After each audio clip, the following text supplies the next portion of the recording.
तो बच्चों फिर से स्वागत करता हूं केमिस्ट्री की इस रिवीजन क्लास में। जैसा कि आप जानते हैं कि हम कोऑर्डिनेशन कंपाउंड के सभी पीवाईक्यू को सॉल्व कर रहे हैं। तो जैसा कि आप यहां पर स्क्रीन पर क्वेश्चन देख पा रहे हैं बच्चों, इसमें हमें आईयूपीएसी दे रखे हैं और आईयूपीएसी से हमें क्या करना है, राइट द फॉर्मूला।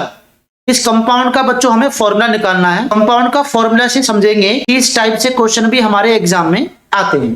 जैसा फर्स्ट हमारा क्वेश्चन यहाँ पर देख पा रहे हैं आप, जैसा कि फर्स्ट क्वेश्चन आप यहाँ पर देख पा रहे हैं कि हेक्साअमाइन cobalt third sulphate.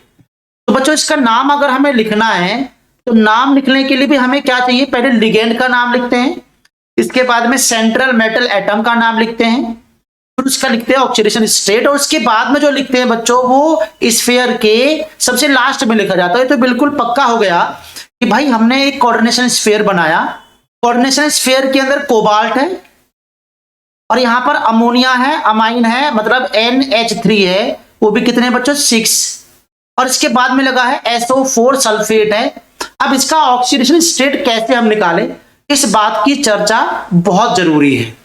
Oxidation state लिखना बहुत जरूरी होता है, ऑक्सीडेशन स्टेट निकालना बहुत जरूरी होता है बच्चों। तो हम क्या समझेंगे, यहां पर हम समझेंगे कि इसमें तो हमारा ऑक्सीडेशन स्टेट बच्चों +2 आ रहा है, लेकिन यहां पर ऑक्सीडेशन स्टेट क्या लिखना है, थर्ड लिखना है। तो हमें क्या करना है कि यहां पर थ्राइस लगा देंगे, यहां पर ट्वाइस लगा देंगे, तो हम लोग इसका ऑक्सीडेशन स्टेट जो निकल के आएगा वो हमारा थर्ड ऑक्सीडेशन स्टेट निकल के आएगा। कैसे, X+0 और वो भी 2 लिखा तो आगे ट्वाइस कर दोगे। ये अमोनिया पर 0 चार्ज होता, हम प्रीवियस लेक्चर में जान चुके हैं।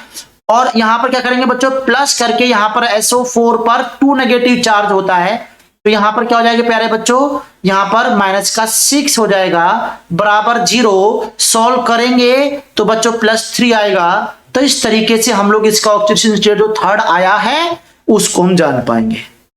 जैसा कि हम लोग नेक्स्ट क्वेश्चन में देखें, पोटेशियम ट्राई ऑक्सलेटो क्रोमेट। तो बच्चों यहां पर क्रोमेट बोल दिया और पोटेशियम आगे लिखा हुआ है, तो इसका मतलब ये एनायनिक स्फीयर है। ये बात से बिल्कुल रूबरू हो चुके हैं, तो पोटेशियम तो आगे आने वाला है प्यारे बच्चों। और यहां पर क्रोमेट का मतलब क्रोमियम है, ट्राई ऑक्सलेटो का मतलब OX का होल थ्राइस। अब इसका ऑक्सीडेशन स्टेट सेटिस्फाई करना है, बस इस बात से आपको बहुत थोड़ा सा ध्यान देना है। कैसे भाई, OX पर -2 चार्ज होता है और बच्चों OX पर -2 चार्ज है, 3 लिखा है, तो यहां पर तो -6 आएगा इसके अकॉर्डिंग, X प्लस आएगा। तो बच्चों इसमें से कितना माइनस करें कि यहां पर +3 रह जाए, तो बच्चों में यहां पर K3, क्योंकि प्लस में होती है ऑक्सीडेशन स्टेट, तो +1 में कितने से मल्टीप्लाई कर दूं, 3 से मल्टीप्लाई कर दूंगा, तो बच्चों X का वैल्यू यहां पर हमारा 3 आ जाएगा। तो ऑक्सीडेशन स्टेट हमारा, ये फॉर्मूला लगाना बहुत जरूरी है, फॉर्मूला ही बनाएगा, फॉर्मूले का आइडिया हमें उसकी ऑक्सीडेशन स्टेट से लग पाएगा। ऑक्सीडेशन स्टेट हमें निकालनी आ जाए तो बच्चों हमें उसका फॉर्मूला भी बनाना आ जाएगा। इस तरह से हम लोग इसके फॉर्मूले बना पाते हैं, इस तरह से हम लोग फॉर्मूले निकाल पाते हैं बच्चों। नेक्स्ट क्वेश्चन की अगर चर्चा करें तो बच्चों नेक्स्ट क्वेश्चन हमारा 2017 का क्वेश्चन है। इसमें भी हमें फॉर्मूला निकालना है, जो कंपाउंड दे रखे हैं इसके हमें फॉर्मूले हमें जानने हैं, पहचानने हैं और निकालने हैं बच्चों। तो शुरुआत करते हैं, पहले पोटेशियम ट्राई ऑक्सलेटो एल्यूमिनेट बोल रहा है, तो बच्चों 8 लगा है, तो समझ में आ गया कि ये तो हमारा एनायनिक स्फीयर है। पहले स्क्वायर ब्रैकेट लगाओ, इसके बाद में एल्यूमिनियम लगा दो, और इसमें ट्राई ऑक्सलेटो है बच्चों, तो OX का होल थ्राइस ये भी हमने यहां पर लगा दिया है। और आगे पोटेशियम है, बिल्कुल इस बात से भी बिल्कुल हम लोग परिचित हो चुके हैं। लेकिन +3 ऑक्सीडेशन स्टेट कैसे आए, तो बच्चों हमें आइडिया है, OX पर -2 चार्ज है और -2 × 3 तो -6 हो गया। और यहां पर क्या हो जाएगा बच्चों, यहां पर हो जाएगा हमारा एल्युमिनियम हमारा प्लस हो जाएगा, तो हम पोटेशियम को +1 मानते हैं। अब कितने से मल्टीप्लाई करें कि ये +3 रह जाए, तो बच्चों हम समझते हैं कि इसको 3 से मल्टीप्लाई कर दें, क्योंकि यहां पर 3 से मल्टीप्लाई कर दे, तो बच्चों इस तरह से हमारा फॉर्मूला ये हो जाएगा, जिसका +3 ऑक्सीडेशन स्टेट मैच हो जाएगा। इस बात से बिल्कुल हम लोग समझ चुके हैं, इसकी जानकारी हमें मिल चुकी। आईयूपीएसी दे रखा होगा, उसका फॉर्मूला निकालना पड़ेगा, और इसका बहुत ही आसान तरीका होता है फॉर्मूला निकालने का, क्योंकि बच्चों हम लोग आईयूपीएसी सीख चुके हैं। मैंने आईयूपीएसी को बहुत तरीके से भी एक्सप्लेन कर दिया है। अब नेक्स्ट हमारा आईयूपीएसी दे रखा है, इसका निकालना हमें आईयूपीएसी फॉर्मूला। तो बच्चों डाइक्लोराइडो है 20, इथाइलिन डायमाइन, तो यह हमारा लिगेंड है 2, कोबाल्ट है तो सबसे पहले स्क्वायर ब्रैकेट बना दो, कोबाल्ट लिख दो, क्लोराइडो है और En का होल ट्वाइस है तभी 20 आया है। बिल्कुल समझ में आ गया जी। इसके बाद में बच्चों क्या है, आयन है तो इसका मतलब इसके पास में, और याद रखना ये कटायनिक स्पीसीज है या एनायनिक स्पीसीज है, ये बात भी समझ लो। कोबाल्ट 8 लगा होता तो एनायनिक होता, तो यहां पर कोबाल्ट इसका मतलब यहां पर प्लस चार्ज होगा। अब कितना होगा, अब इसकी ऑक्सीडेशन स्टेट से डिसाइड हो जाएगा।